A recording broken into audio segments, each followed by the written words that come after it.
The CPU isn't that cold, it doesn't need a scarf, by user Hunterkle. Greetings loved ones, let's take a journey. Just happened about 3 hours ago, my sister came down and said her PC wouldn't boot. Well, I helped her build it and it's been reliable for many years, so I'll take a look. Windows boot screen, just spinny dots, been sitting there for about 20 minutes now. I confirm with her that when she had just powered it up, so no update reboot involved, and that when she shut it down there had been no updates, and she's good enough to rely on that initially. So a formerly working Windows install that was shut down yesterday with no updates, refuses to boot up today. So I try and force safe mode, boot, reset during boot, reset again during boot, wait for automated system recovery to kick in and give me advanced startup options. Go back downstairs and 10 minutes later, no change. So let's try a bootable USB. Server 2019, Server 2022, Windows 10, Windows 11, all exhibit the same symptoms. I proceed to go and create a USB with System Rescue Linux, which works just fine. Boots up, gives me a shell, starts works, I'm in, OK. I go through and check the disks, mount each partition, run entfsfix on each one that has the dirty bit set and none have any corruption, great, should be booting fine now. Reboot AND, stuck at the spinny dots again. OK, fine, reset CMOS to defaults and see what happens, right? I go into the ASUS UEFI system, advanced, exit, restore optimized defaults, save and exit, and it resets, and hangs. I then reset power after 5 minutes, and it boots up as if nothing had happened, no BIOS settings changed. At this point I had already checked BIOS smart status, was already thinking to disconnect the drives to assist booting off USB but hadn't gotten there yet. Tried twice, still no go. Second time though, it did just reboot as if nothing had happened. Now, this is something of a Hail Mary but I figure something's wrong somewhere, so I try and launch ASUS Ease Update from UEFI and do a network update, just to see if some settings will change, enable network components without using the exit/save menu, not actually perform the update, and lo and behold, after acknowledging it will enable those components. Reboots and tries booting Windows. To of course, the same spinny dot hang. So now I'm sitting there with a machine in front of me that refuses to boot any Windows from any media. I did try DVD as well as USB, yet boots into this one Linux USB I have just fine. And refuses to retain/change any CMOS/UEFI settings at all.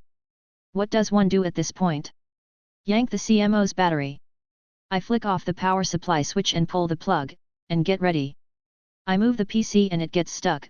I notice a wire coming out of the side case vent holes.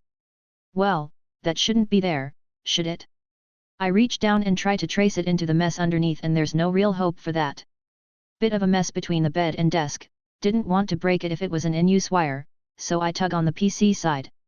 And it slides right out. I sit up, holding a metal knitting needle, said wire is apparently a neck strap edit, not a neck strap, I only know crochet not knitting so didn't know this, connected to the other needle, with that was shoved in so deep through the side of the case that it had to have been contacting the motherboard at some specific point that interfered with UEFI/CMOS settings, would explain the failure to save BIOS settings and Windows refusing to boot. The sys rescue distro I was using was BIOS/CFM based so would be unaffected by trying to manipulate UEFI variables, with a dead look on my face going why? Why? I then proceed to flip the PSU switch back on, and hit the power button. And it boots right up into the Windows desktop in less than 5 seconds. Moral of the story? Don't knit next to your PC. Or put your PC somewhere things can't fall into it at just the right angle to cause an issue that had me bringing spare parts in preparation thinking it was faulty hardware. Edit, also cleaned out 2 dead stink bugs at the bottom of the case, so I did some debugging too, I guess. The Joys of Ethernet, by user Jasont K. I used to work for a company that sold computers, mostly Apple, to K-12 schools in Wisconsin. We sold a network of Macs to a middle school. The city name started with the letter P and so the barricades they set up to block traffic at the start and end of the day were labeled PMS. But back to the network story. The network was in the office and was made up of about 6 Mac computers, a file server and it was the first Ethernet network we did for a school. They wanted to avoid the expense of a hub so they went with thin Ethernet. Things got put together and everything worked well. About a month later I got a call that the network at PMS was down and I had to go there ASAP. I was an hour and a half from the office and this school was another 2 hours past that. I got in the car and started driving. This was before cellular service was common and I spent most of the drive in cellular dead zones. I decided it would be a good idea to have a few extra parts with me when I got there, but where to stop and get them in rural Wisconsin. I did find a Radio Shack, and they had BNC connectors, BNC-T connectors but no BNC terminators, so I also bought some resistors so I could make my own terminators. I got to the school and started troubleshooting the network. It didn't take long to discover that one of the secretaries had removed the terminator from the back of her computer. It was positioned in such a way that the back of the computer was visible all the time. She said that she took it off and threw it away because she said it was just a broken off part of the cable and it must not be necessary. I replaced the terminator and told her to not remove the broken connector terminator ever again. She said she understood. A few weeks go by and I get another call that there is an emergency at PMS and I need to drop everything and go there ASAP. I tried to call and see if someone had removed the terminator but no one there knew what I was talking about. I'd also used the previous emergency as justification to carry a few parts in the trunk. I get to the school and go immediately to the computer that had been the source of the problem previously. Sure enough, the terminator was missing again. The secretary told me again that she didn't see why this little plug was needed as it didn't go to another computer. I ignored her question and asked her how she was feeling. She told me she felt fine. I asked if she didn't feel a little lightheaded, dizzy, woozy. She kept saying she felt fine and wanted to know why I kept asking. I told her that the network was called Ethernet, and that they used special cables that used ether to insulate the wires. The little cap she kept removing allowed the ether to escape and this could cause her to lose consciousness. She was shocked that the network would use something as dangerous as ether in a school setting. But she never removed the terminator again. You're going to cost me an entire day of work, by user Superintendent Chalmers. IT support for a medium-sized business that uses O365. Employees create tickets when they need help usually by email but this time in the end, spoiler alert, it turned out to be, we'll call her Karen, because she's a Karen, Karen's email that was the problem so she called IT instead of emailing us. The person that answered her call and took her info was already pretty busy so he asked if he could pass the ticket to me to work on and I said sure. Ticket said the following, Karen is reporting that she is unable to log into Teams. I mentally marked this as low priority and put it in my queue to take care of once I had worked through the more important things. 20 minutes later we get another call, it's Karen again, and she's mad and says that she's getting ready to clock out because she can't get anything done and we're not helping her, and this is urgent, and she's going to report an entire day of productivity lost thanks to IT not fixing her computer, yada yada yada. You get the idea. I tell my coworker to go ahead and transfer the call to me because I know that regardless of the reality or facts she'll follow through with her threat and will end up in trouble. Fucking Karen. So with Karen now on the phone, the conversation goes something like this. Ever since you made us all get the stupid text messages to log into our accounts I've had nothing but problems and now it's not sending me any texts and I can't log in and I'm working from home today and how are we supposed to get signed in if the texts aren't coming through? I was just turning my computer off and about to clock out because you're not helping me and what am I supposed to do because you can't send me a text? Hi Karen. The message that I got was that you're having some trouble logging into Teams. Is that right? Can you give me some details on the situation? Not just Teams. I can't log into anything. I go to office.com and try to log in and it's supposed to text me a code to type in but I keep trying and no matter what it won't send me any texts or codes. Okay Karen. Can you go ahead and give it another shot while I'm on the phone with you? Fine, I've got it up now on the screen again and I'm still not getting any texts. Thanks, Karen. Can you do me a favor and please read the message box on the screen, word for word, and confirm exactly what it says? Verify your phone number. We will send a verification code to \12. To verify that this is your phone number, enter the last. Silence, followed by a tap tap tap tap of keyboard keys and a phone notification noise a few seconds later, asterisk. Well, this is ridiculous, it's working now. That's great news. Anything else I can do for you today? No. That's all. Okay, thanks for reaching out to us Karen, have a great day.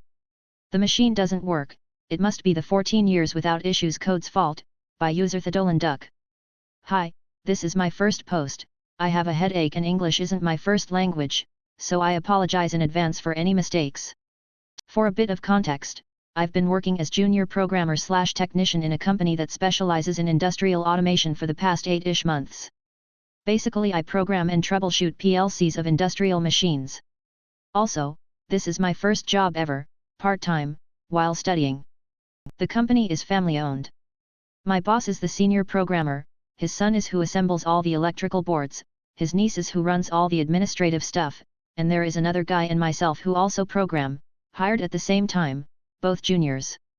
Today at 1400 hours I found out my boss forgot to tell me that there are 2 men coming from Company A, with an X-brand PLC, so I can upload the latest version of the code to it because the current one isn't working. Oh, and they are coming from another province, 5 or so hours away, so quite the trip. Oh. And my boss isn't here, he's away somewhere. Now, I don't know what Company A is or does, I've never used X-brand PLC before so I don't know which software and cable I need, and I don't know the work order number so I don't even know which code to upload. Therefore, I text my boss asking some of this stuff and before he even reads it, they are here. Hi, nice to meet you. And they start blabbing off about problems with the machine and the old PLC and the new one and mind you, I don't even know what the machine is or does. Well, my boss clarified some things, other ones I figured out on my own. I make a backup of the code currently uploaded just in case, and when I go to upload the latest version I find out it's the same that's uploaded. Hey, strange. How long has it not been working? Oh, it worked fine with the old PLC, but 2 of its outputs are fried, so we put this new one and it won't work. Did you do any changes to the code in the old PLC that we don't know about? Maybe my latest version isn't the latest. No, we never touch code. For how long did the old PLC, with this very same code, work? Since 2008. And that's where I concluded that it couldn't, in fact, be a software problem, and that they probably have a problem somewhere else. So they left as they came, without solving anything, but 2 hours later. Ran into the strangest glitch I have ever encountered in my life today, by userbombLord1. A staff member emailed me because they were getting a deluge of emails from a Yahoo email address with phone screenshots of random pictures pertaining to the another individual's personal info among other oddities. They thought it was some kind of strange attempt at phishing and I advised just to block the sender, which they did. As soon as I hung up I got a call from our public labs asking why someone's print jobs weren't releasing at the printer. I did my usual troubleshooting, is the printer online, can I send a job? Can I send a job from a public station etc. and it all worked. I even did a printer restart just to be safe. So then I walked to the release station and saw the name attached to the broken print job was the same as the junk sender email address from before. Just to confirm I wasn't going crazy I had them attempt to release it again and it once again didn't work. I called the staff member back from earlier and confirmed the exact print job that was just released showed up in their junk box. So sending a print job using print release software was, instead of sending to the printer, we even tried sending it to a different printer, sending an email to a completely unrelated staff member. I restarted all the relevant print servers and this thankfully fixed it because I have no clue how I would have even begun to troubleshoot that problem.